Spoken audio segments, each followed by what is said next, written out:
Yeah. Hey. Let's let this Soul Speak play and let some people get in the house, and we'll share and all right. Get right on it. Are we live yet? Yeah, we're live. Okay. Resurrection is not limited to icons, but unlimited to the life of our souls. We've all walked the dark nights when we thought we were in the right, and we have all walked in the light when we thought there was none. Oneness is underestimated because it covers far more than peace, love, happiness, and the trappings of dogmas. Oneness is to understand that all of the dark nights hold the same face and that everyone's pain is equivalent when weighed against their singular life experience. Oneness is releasing every possession, which really had been possessing us all along. The old family gripes so easy to blame on another, the religions and icons forced on ancestors at the price of land and freedoms forsaken. The government conspiracies and royalty belied of the dark demagoguery of foolish human pride. The chains and the stains, the shames and the blames, that even if we're true, serve no purpose but to hide us from ourselves and each other. Divinity is always becoming,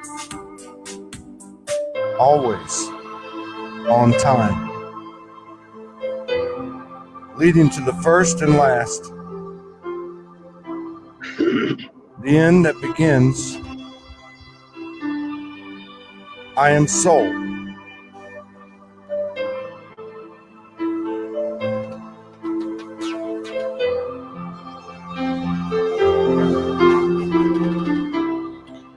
Welcome everybody to Soul Speaks 5D. We got Aage Nost back with us today. We're going to get into some stuff, and he doesn't even know what we're going to talk about.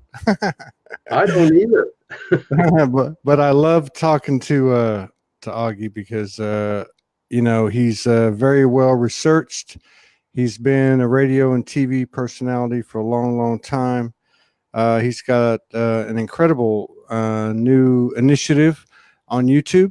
And from his own website, I think it's team oriented, but Team Alpha. I went and watched a couple episodes. I was very impressed because here at Soulogy we don't. That's what's broadcast that? Team Alpha. Broad team. Broadcast Team Alpha. Oh, broadcast Team Alpha. Okay, my bad. But I was impressed because here at Soulogy we don't have a lot of spit and polish. You guys had that stuff down, and that was pretty cool. Let me just pull up the comments real quick so we can see who's in the house and pay our respects. Just give me a second. I've had some stuff coming in over the last couple days, and when I looked on the schedule, because I never know who's coming, Morgan sets everything up. I was like, oh my God, this is the perfect person to talk to about what's going on in my head and what I'm receiving in these downloads and transmissions. Ooh. So I can't think of a better person to be able to talk to. 34 people in the house: Mary Kavork, Jackie Farrell, Michael Fox, Ebola Barris in Romania, Laws Mitchell. Jody Lee's here, Linda Caraway down here in Kauai on the South Shore, and Amy L. Brown. Yeah. These shows resonate with you. Please share. This is how we stay above the algorithms on Facebook until we make a break. I believe it's going to be this month into our own independent site. I want to welcome Aage Nost. He's been on several times and will be coming on more and more as we continue to collaborate. check out Broadcast Team Alpha on YouTube with Aage and Nori Love and many other people. We've got some great interviews, and we need to support them. That's what this year is all about. Hello, Elisa Whitworth, Shaz Hargreaves, Jeanette Allen, and Catarina de Amor, Angela Williams. Right on. Okay, so it's only been what, like 10 days since we talked, right? Couple of 3 weeks, something like that. Yeah. So I want to share with you and everybody a little bit of what's been happening. You know, Morgan and I, when we're together, this is the third run we've had. She's going back in well, I don't know, about 5 days. That's a little heartbreaking, but she'll be back in 90 days. And I think that'll be the last time we'll really be separated for any definite period of time. But the thing is whenever we get together, we have dimensional experiences every day, all day long. You know, it seems like. And I want to give you a little backdrop and then jump into a subject which I know you're well versed on. You've got so much to offer in perspective and knowledge and research, you know. So there's a couple different scenarios I'll draw the picture with. We've every night, pretty much when we go to sleep, we clasp hands, and we have at direction of the universe for quite some time. And when we do that, it engages something. And a few nights ago, it was revealed to us what we'd been doing. So when we clasp hands and we're palm to palm, it's like an activator. And I would say her team and my team, or our team, presented themselves to us in a circle. This was angelic, it was galactic, it was divine essences, it was beyond, I would say at least at the higher self level, or maybe higher, I don't know. But basically what happened was they let us know that we had been going to this circle and clasping hands with all of them in a circle of life, and planning things for many, many, many years or eons or whatever. And there was some specific information given, but I really won't get into that right now. My point is that the energy of this council, which was made up, in my opinion, of higher aspects of both her and I, they had us basically step out of our body while we were still conscious of our human body. Our human body became very dense. We could feel it, but they said disengage, detach from the feelings of the human body. So we're standing in this circle and we had conversations and such. Now, the second part of it is that we take walks at night. And 3 or 4 nights ago, we're coming around the corner of this gravel road that leads to the place that we stay. And I had gotten the distinct visual of what I would just call an ET standing on the side of the road. And I also saw a spaceship, and I saw a few other things, right? And these were flashes. These were not in the third eye. These were flashes distinctly seen by the physical eyes. So the next day comes around, and she says, you know, when we were out there, I saw this ET right at this spot. And I said, that's where I saw him, and also a spaceship. And so my point is that what I'd like to get into is the two. For me, there's a distinct difference between the two. Not that anything's different, because there is no separation. Everything's one. But this higher council made up of our higher aspects seems to be something at the higher self level or higher. The ET star family, and this is not the first time, the ET star family presence becoming more and more visual. We've been told that we're being prepared for contact and that type of thing. Seems to be something closer to, if you just take a spectrum, for instance, and on one end of the spectrum is that council, and on the other end of the spectrum, let's say, is straight 3D. I would say that my feeling is, and this is just my feeling, I'm not trying to preach to anybody, is that this star family in the physicality are appearing within the means of what has been visible light seems to be more in the physicality, obviously, than this counsel. So my question to you to start things out is, with your research and your knowledge and your experience in the TV and radio broadcasting, talking to so many different people, do you see a difference between the physicality slash non-physicality of the star family, or ETs, as a lot of people might refer to it? Traditional, these were short with the big black eyes and that type of thing. Do you see a difference between that and what I would describe as this personal team or higher council that Morgan and I have experienced? Well, first of all, there is such a council. In fact, there is more than one. And some of them are on different levels of vibration. And what you're talking about, that when you walked out of your body, then you had a contact with them. And that's usually the way they would do it, because for them to communicate in total 4D, that's 3D with time, it is difficult. It is easier for them to bring you out of 4D, and then they communicate with you, or accelerate you just enough so that you walk out by yourself. And then both of you did that. And that ET you saw on the side of the road, that was just there as an observance. And since you both saw it, it is obviously that this was real. It did happen. Yeah. So the thing about it, that there are people out there that see things like this, but almost immediately they go to work on explaining it away. Oh, that was just some reflash of a movie I've seen, or they try to go anywhere to make it trivial or average so they can accept it within the 4D. But don't even think about that. Stay with what you have, because you have reached a stage now from where there is going to be a very short distance, and within that there's a time where you're going to be able to see this on a regular basis at will. Let me go back to a point you made, because I think it's something that, well, I'm just moved to say it, and not for me, but for the people they're here, brothers and sisters. You said when you see that, or when people see that, they have a tendency to start, explaining it away. Yeah. So I want to just relay this part of the story, then get back on what you're saying. So as I said, what happened? We were walking that night.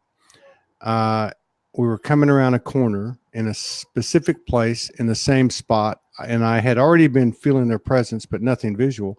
And I saw this individual ET, which I would describe as a short gray.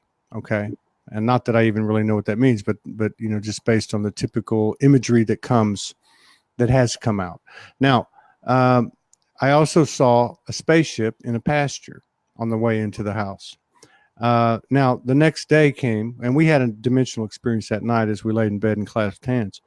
The next day, we were talking, and she said, I saw this ET in this spot right here as we're driving by the next day to go to the store. And I said, that's what I saw. And she said, I saw a spaceship. I said, I saw it too. And my point is about what you said is we can explain this stuff away. And I told her at that time, I said, you know what? We need to, from this point on, share what we're seeing, because I saw the same thing and we both had the same reaction, which, even though we've been together in a divine conscious union for 3.5 years, we were afraid to tell the other person what we saw. So I think, to your point, it's very important to give some credence to what we're seeing. And from my experience anyway, and not just this time, is that these visual encounters may just be a blink of an eye, but to your point, they're very real, and we can either feed that, or we can feed our focus and our energy into explaining them away. Yeah, go ahead. Well, absolutely. And like I just said, though, you reached a level from where you are going to be able to see more of this, because we are going around the great circle of the galaxy now, coming into a region of space where the vibration is a lot higher than it was before. And when we're in that space now, in the beginning of it. So when we're moving deeper into it, the acceleration of the vibration is going to go up, and average Joe Blow and Harry Ho handle down the street is going to start seeing stuff like this. Mm-hmm. And Yeah. boy, oh boy, are we going to hear about that, but it's not quite there yet. But many of us that already have reached a certain vibration, we see stuff. And I tell you, you are so lucky that you have one with you that you can join minds with like this, because when two or more minds are united in harmony, they create a third mind that has the potential mind power of the two or more of them multiplied by each other. You're stronger together. I wish I had one like that, because there are things that I've seen and I've experienced and I've done that I would love to share. And you're so lucky because you have that. Yeah. Yeah, it's interesting too, and I want to make sure we get back to, is there a distinction between, it's so hard to try to explain these things, but between that council and between, and we know there's not ultimately, in between the ET, well, now it's plural. Now we've seen more than one, but one of the things that happened with the council, which I believe was actually the same night, so we clasped hands, and normally she's the transmitter, which is pretty common based on the people I've talked to in terms of these partnerships. Feminine tends to, yeah, the feminine tends to be the transmitter. Yeah. So what happened was she started pulling in. Well, we clasped the hands, and I've seen aspects come into her. I felt aspects come into me, and immediately I started to hear a voice come out of her. And it was, of course, her voice, but I know her that well, and I could sense a very masculine, powerful, higher being. And what it was this circle, and it was one that had stepped up. It looked like a very an older, much older, hundreds, thousands of years elder, masculine that was speaking. And to your point, what he said was, he said, the two of you have raised your frequency. And I had a couple of days earlier really crossed the threshold. That was kind of like, don't look back, I'm in my full power. But said that you two have reached a certain frequency individually and together. And so now we can talk, basically. And he said, you guys always come to this meeting. You're always here in the circle, but you're not conscious of it. Now you will be conscious of it. And so he walked us through it. He said, I want you to step out of your body. And we did. He said, now you're going to feel these sensations in your body. And we did. And the primary one was that from about the knees down, it felt like they were concrete. It felt like they weighed about 2,000 pounds each. And it was crazy. Because we're out of the body in the circle, and you could feel the weight, this incredible supernatural weight in your legs. The next day, from the knee down, both of us had quite a bit of discomfort. But so I wanted to make that point, because and the last part was that, as I understand it, in terms of a collective message, is that we can do this. Any of us can do this, obviously. And the direct way to get there is through the heart, is to get into the heart space and reach out from that point. Go ahead.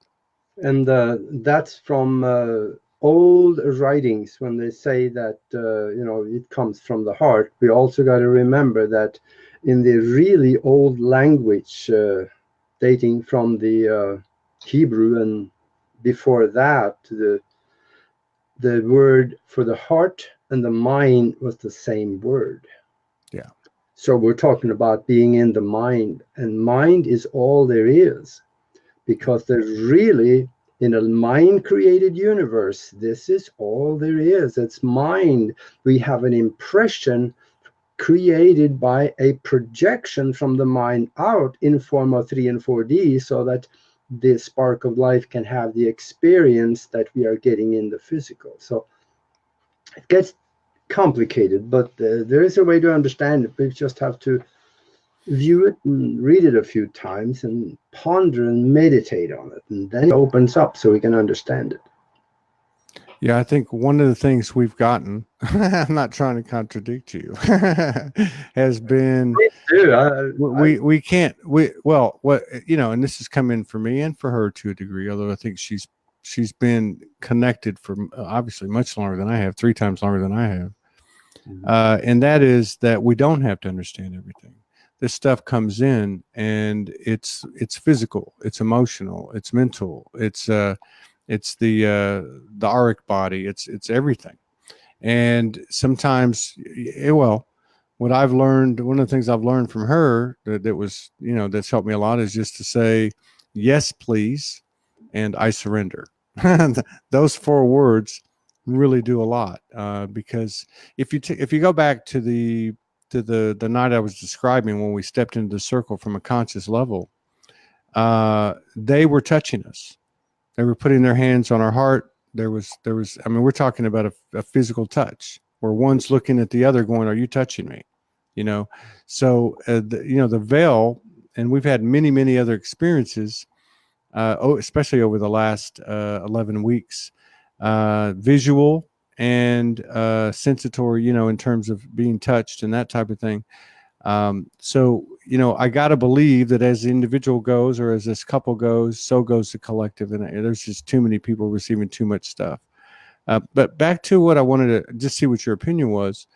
What is the difference? And I don't mean everything is one, because we know that. But I mean, in this transition as it stands right now, what's the difference between that council and the ET cousins, star family, beginning to appear in front of us? Well, I mean, what I mean by that is dimensionally or realm wise or whatever. Where do they stand? Is there a difference? Well, first of all, you're right about everything is one, and everything we see as you and me are expressions of that one.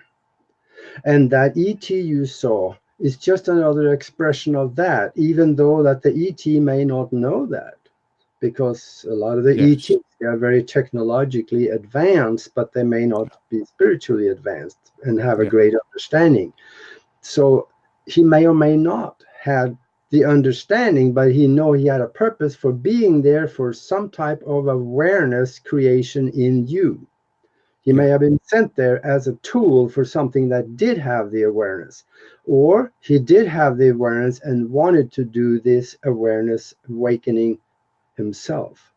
But he still is just part of the all collective holographic existence that we are all in. I compare this to our being the spark of life, being given a kind of an individualized sensation from the all.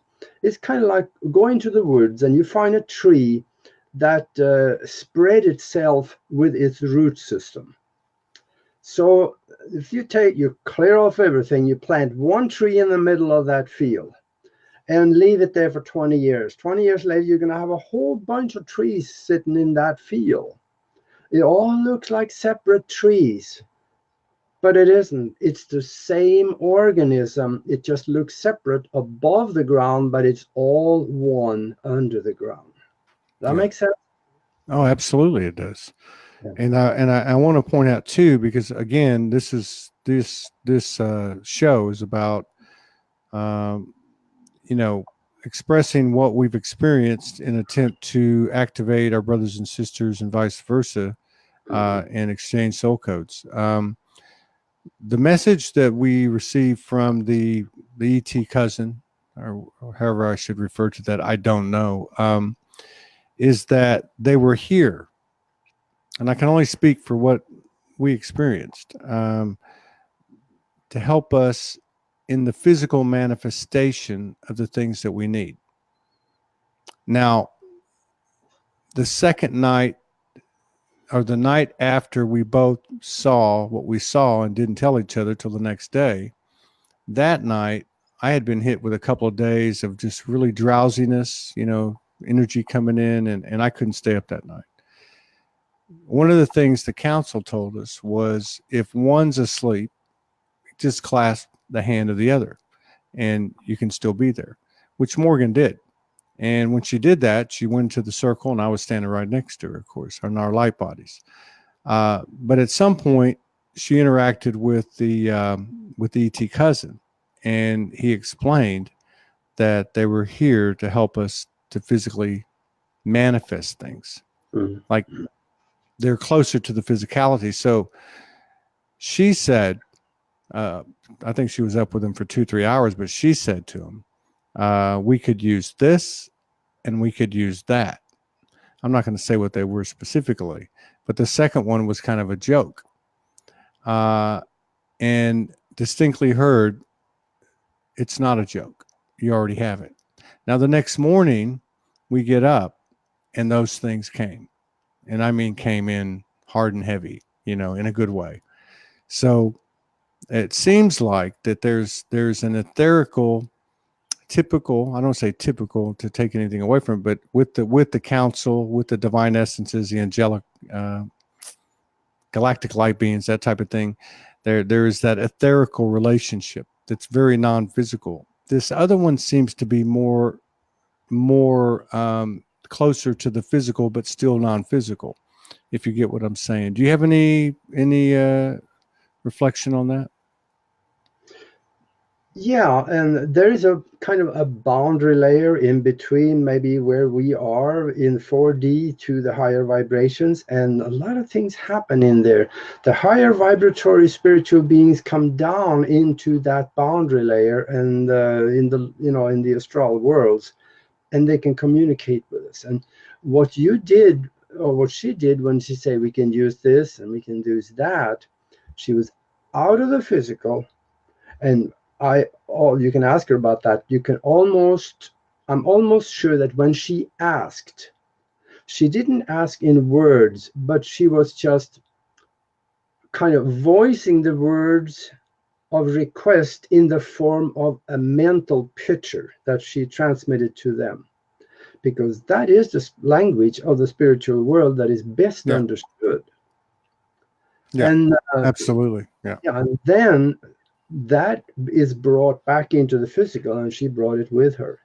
Yeah, this is something that you can do it all the time, even here, even if you don't leave. If you start mentally creating images of what you want, and then see it like you already have it, with the gratitude of already having it, even if you don't. And I talked about this before, and do that, and then you will be able to manifest that a lot quicker. Yeah. And one of the things that I've noticed too lately, and nothing happens by coincidence, right? Is still in these light worker circles. And I'm going to have to say that I'm not perfect. I know there's some ego here, and that ego being on the side of judgment, maybe. I have a problem with people focusing, giving their energy to those things in which, disempowering themselves by giving in to things they fear, basically. Now, as we get into this somewhat complicated transition where we have no rule book or manual, and these things start to occur, we are all aspects of what the human part of us might say light and dark, right? And of course, there's been a lot of stuff written and put out and expressed, propaganda and not, in regard to nefarious energies, malevolent, ETs, or whatever you want to call it. One of the things that I got, and what I wanted to pass on is that whether it be in the highest of dimensions experienced, or whether it be in the physical realm where the veils have disappeared and these things are starting to come in. We are sovereign beings. We are free sovereign beings. Nothing has power over us. And at any point, in any dimension, in any situation, we can stand in that sovereignty. Do you have any reflection on that? Generally true. We are sovereign if we claim it. For the ones that is totally convinced that they are slave to the world and they don't feel like they are free, they really aren't, because there again, it's their mind that rules. And for us that know, not just think we're free, but know we are free, and know that we're not really here in the first place. It's all spiritual projection of what the mind wants to create in 4D. So we are free because we know it. And oh boy, wouldn't it be wonderful if humans came with an owner's manual? Like, oh, this happened. I don't know what to do. Let me look in the manual. And then you just went, oh, yeah, okay, well, wouldn't that be wonderful?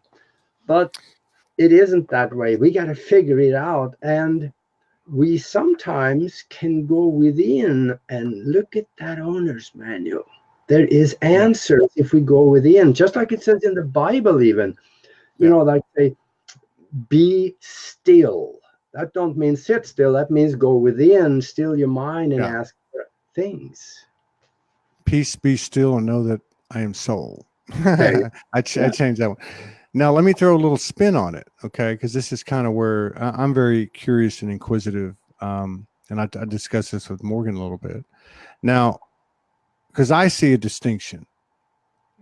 On the road to oneness, there are lines of distinction, lines of, I hate to use the word separation, but as we move closer, it's like an upside down pyramid, you know, or triangle. You know, if you start at the top, it's very broad, and as you get closer to the bottom, what would be the bottom point, it goes to the one. Now, in the message that we received from the council, which I would say were comprised of angelic divine essences and galactics, okay, it was told to us that we had a previous meeting, or many meetings, but that the last time that we were conscious was just prior to my birth. I'm older than Morgan, all right, and that we planned everything that we're doing.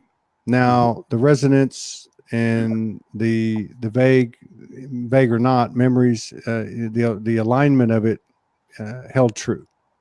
My point is that although we are, we can say that we are not physical, and that's where I would have a problem with a lot of this Far East philosophies, Shakers, yogis, you know, and all that stuff, is because it almost takes away from the human experience. Like, okay, so nothing matters, kind of thing, nothingness.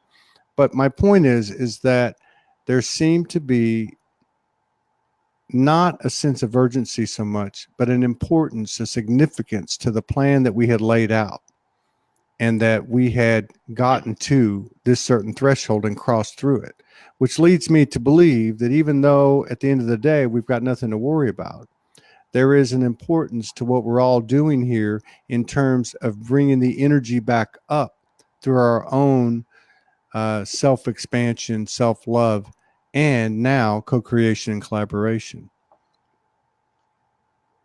So I guess my question, go ahead.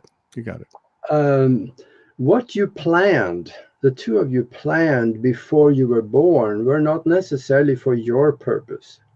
I personally think that you may have planned something greater than yourself to come in here and start something like this that again will lead to other big things and greater things beyond that. So you came here for the masses to help elevate the vibration of people and the understanding and the knowledge of people in the direction of spiritual awareness. That's kind of what I thought your plan probably would be. That's essentially what we were told. But it wasn't just us that made the decision. It was the whole team. We were the ones that were given the opportunity. And as I understood it, many of these plans have been laid out, and it's not always a sure thing, right? So a lot, the gist of, well, one of the primary aspects of the gist of what we received was kind of like, you made it, you got to this point. Now it's a different phase. You're going to be conscious in these meetings. But what I'm getting back to is that, there's some level of importance, and I guess I would put it this way, and we're just a microcosm, our experience of what everyone's experiencing, and that is that we have an opportunity here, all of us, to expand the outer breadth of Mother Creation as it's never been done before. This is why we go through these cycles, so that creation can further experience itself and expand what is the pure love vibration and the only thing that really exists. That's where I'm coming from. Yeah. And before you are born, there is a group of spiritual higher thought forms or entities that is called the guardians of the soul.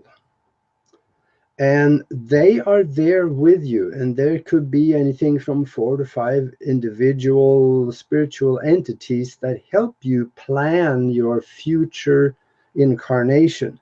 And they sometimes will give you 3 to 4 to 5 different choices. And there's always one of them that is the most important, that where you can go to learn the most, which also sometimes is the hardest one to do. So you have a choice between 3, 4 or so different life situations, and you will choose one. And all the energy, the details and thoughts and patterns of existence is poured into that life capsule. And when you then go and get reincarnated, that life capsule, in the way it was shown to me in the download, is stored above your head, outside of the physical, is stored up here, and it feeds the life form that you are existing in. So there you will be going through what was previously planned for the bigger things. Now, what you're going to have for breakfast tomorrow morning, if you're going to drop the spoon on the floor, is not in that plan. Those details don't mean anything. So, but the major things, who you're going to be with, what you're going to do for, if you're going to have car accidents, or if you're going to become a great speaker or something like that for education, those things are planned. The major things are pre-planned very often, and it's very hard to get around those things. Even, let's say that the spark of life wanted you, let's say, to have a hardship during a time, and during that time you prepare for something great to happen later. I have a personal experience with that. So I know I think we all do. I think we've all been there. We've all had our ass kicked in this go round, right? Yeah. I wanted to broach another subject. So recently, and I'm just going to say this to qualify my comments. I don't know. I'm not a yogi or a guru. I'm just taught, in this incarnation, doing what everyone else is doing, and that is embodying and aligning our multi-dimensional aspects. But over the last few days, and I have been speaking for a number of years, and like many of us, I went through a period of 9/11 was this, and all the conspiracies, and then you start to realize you're feeding the monster, and you just start to level off. But recently, over the last week or so, I feel like the throat chakras expanded in alignment with the gut, and the heart and the mind. And that is this stuff going on in the external. I'm talking about Q. I'm talking about Trump. I'm talking about a financial reset. I might as well be talking about a religious icon coming down from the sky on a chariot blowing smoke rings out of his ass, or spaceships landing to save us. I'm a little bit, and this is a personal thing, but I feel like this is a good forum to talk about it, and with you, because you are very well researched and have been for a long time. I don't buy the BS. I think that if somebody is in a position of power, be it a Trump or anyone else, and they have privy to information that's being withheld, and we all know that much information's been withheld. Who in the hell are they to hold this information back? And I have no political allegiance to anything. I think he's a good man, as I think you're a good man. But the bottom line is this ascension is about the individual. And if you're truly embodying and convinced and living and being the divinity that you are, you have no fear of death. No fear of death at all. No fear of what someone can do to your family. Nothing. So I'm really getting a little bit tired of people waiting on a reset, waiting on the smoke and mirrors of Q, waiting on military tribunals, which could very well just be a propaganda movie script written, as has been done for hundreds and hundreds of years. Yeah. You know, so I just like to get your opinion on whatever credence you want to give to any leaders, anything happening on the world stage, anything that might affect our lives truly beyond the illusion, on a collective basis, such as a financial reset, such as the white hats coming to save us, such as military tribunals, such as everything being set straight. Is it just a big power play of propaganda, or is there some validity or even necessity to pay any attention to it? Well, that's this is kind of a beside the point arena, but I'll tell you though, a very wealthy man told me one time that in order to sometimes you have to lose in order to win.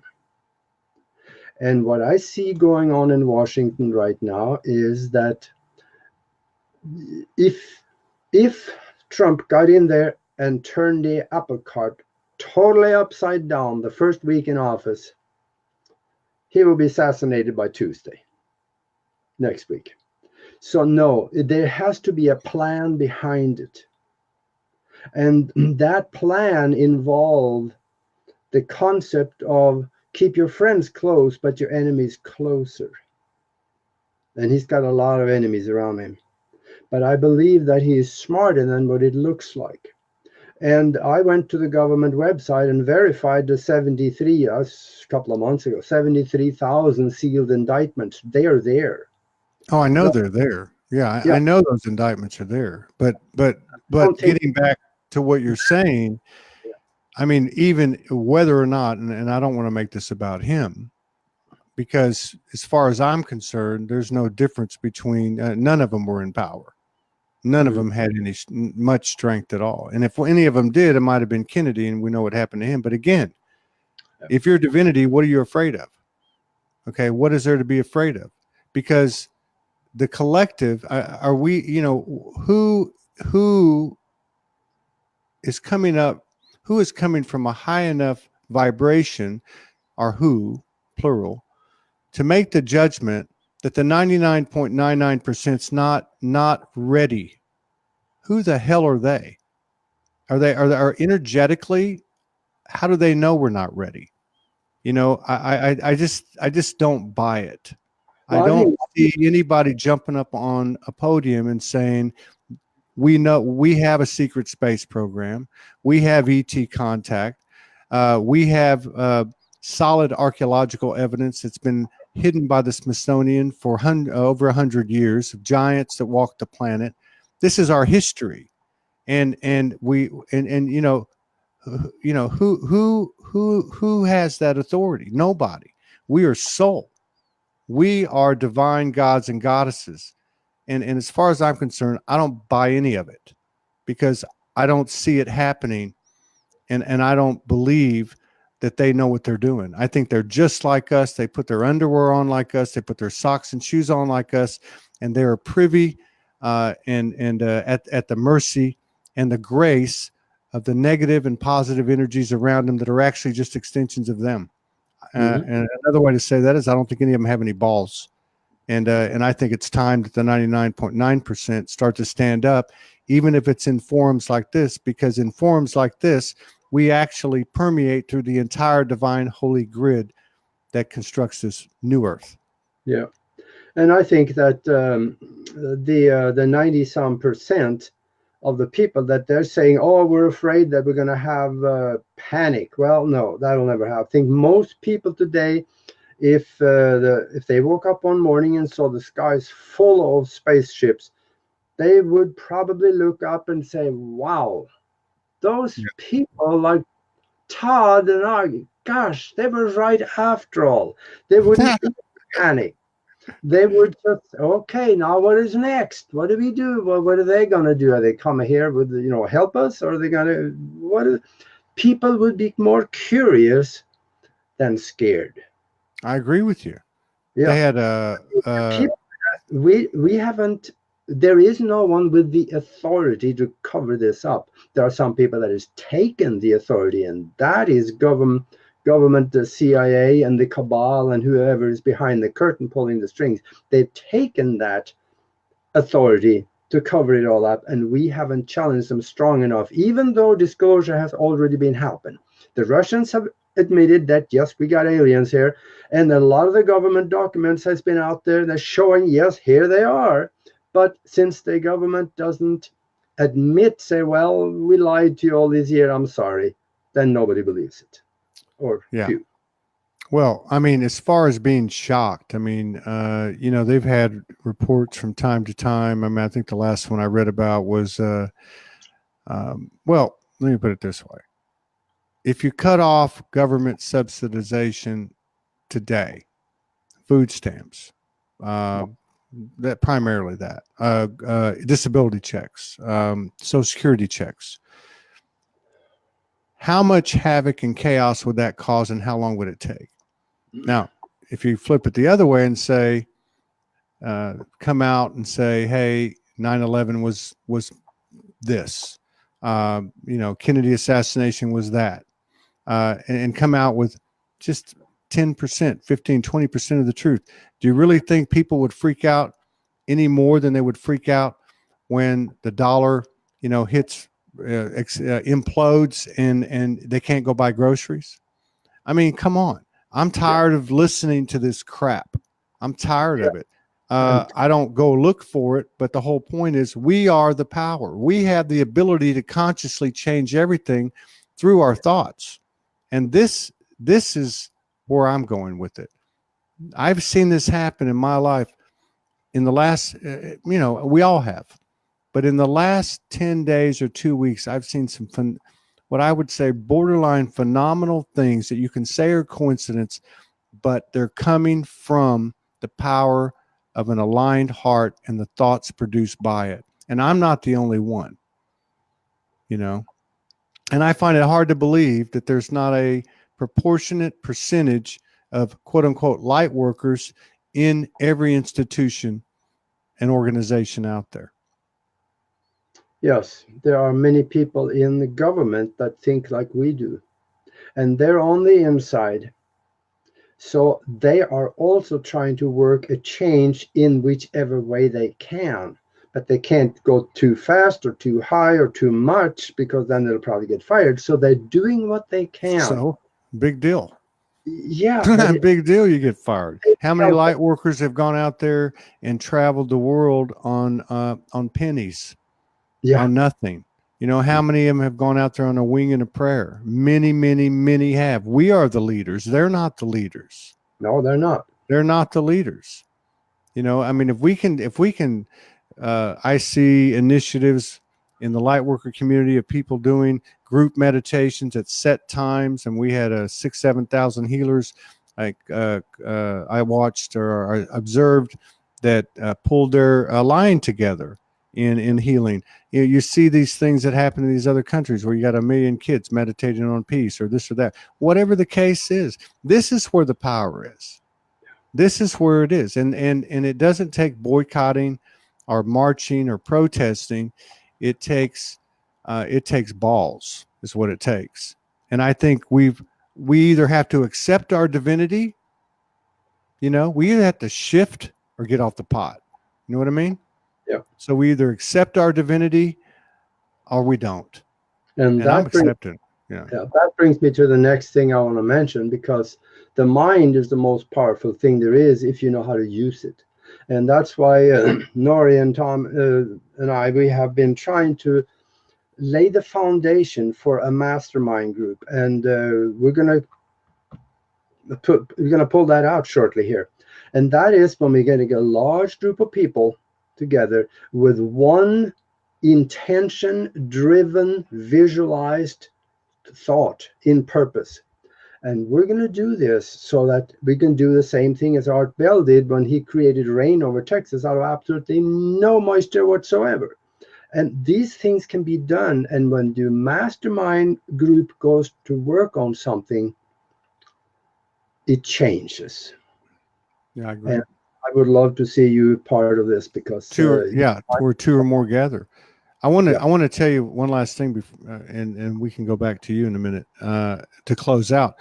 One of the things that this council, this team told us, which I already knew, but I never distinctly heard it from the etheric, or from the higher ups or whatever, and that is, they explained that each and everything that we do on an individual basis, whether it be publicized or in total anonymity, okay, total solitude, those things that we do carry universal weight and are permeated through the entire grid. Yeah. So I don't even know that we have to have a coordinated effort. I think we would be as successful or more successful for us to have a uniform process or a uniform methodology, which is to take ownership for this earth and for this realm and for this transition in your own space, in solitude, with two or more, if you're able to do that without ego and without agenda. But our best chances are when it's us in the universe and saying, I'm tired of this shift. I'm ready to rock. I'm ready to roll. Let's elevate. I don't accept this. This is no longer a part of my existence. Famine, corruption, or whatever. I'm not even going to give it any credence anymore, period. I'm going to focus on the purity that I am and expand that, because that is contagious. I don't think it has to be done. In fact, I don't think any method that we used prior to this time is going to get us to the elevated states that we wish to be at for all of humanity. You know, because they're too tattered with the 3D and massaged by dogma and doctrine and all that BS. But yeah, go ahead. You close it out. That's what I'm working on every day. I laid out my future, and I got certain things placed in the future that I go back and forth and visit, and that's where I'm going. And it's going to be a nice place. So I've designed it that way. And that's where also the unity of mind is very powerful. We should not underestimate that at any count. So when there is several people, hey, even it says in the Bible, where two or more are united in my name, or something to that effect, I'm among you. So this is something that we need and we must concentrate on every day. Yeah. Conscious. It's a conscious, it's a lifestyle, right? Yes, it is. Put it in those terms. And it don't take much time. You know, I do a little bit in the morning. I do a few things during the day, and it doesn't take all that long necessarily. I get to do other stuff in between, and then I do it before I fall asleep. It is not that time consuming to create a future like this with the things in it that you want. Yeah. And I think it's happening for a lot of people, and we got to give ourselves some credit. Yeah. I love talking to you, man. I look forward to the next time. I know it won't be very long. I haven't looked at the calendar, but I know Morgan's loading it up. Yeah. And by the way, folks, go check out my website. Try the one at www.aage-nost.com. I got 4,000 unbelievable pictures of strange stuff there, including people walking on the moon without a spacesuit, and also spiritual things that will really raise your vibration, as well as my books is on there. Right on. And be sure and check out Broadcast Team Alpha on YouTube. Very well done, very professional, very slick. Not Tom like is sharp. Soulogy. Soulogy's raw. But no, it's beautiful. It's a beautiful thing. I watched parts of a couple of interviews and I thought y'all did a great job. So big props to you and Nori and the rest of the team, and wish you the best, and we'll be glad to assist you any way that Soulogy can in terms of widening the awareness of what you're doing. Keep doing what you're doing, and I'll see you next time it's on the schedule, which I think is within 2 or 3 weeks. Okay. If that's cool. Thank you so much, Aage. You take care. See Thank everybody you. in another couple hours. Peace out.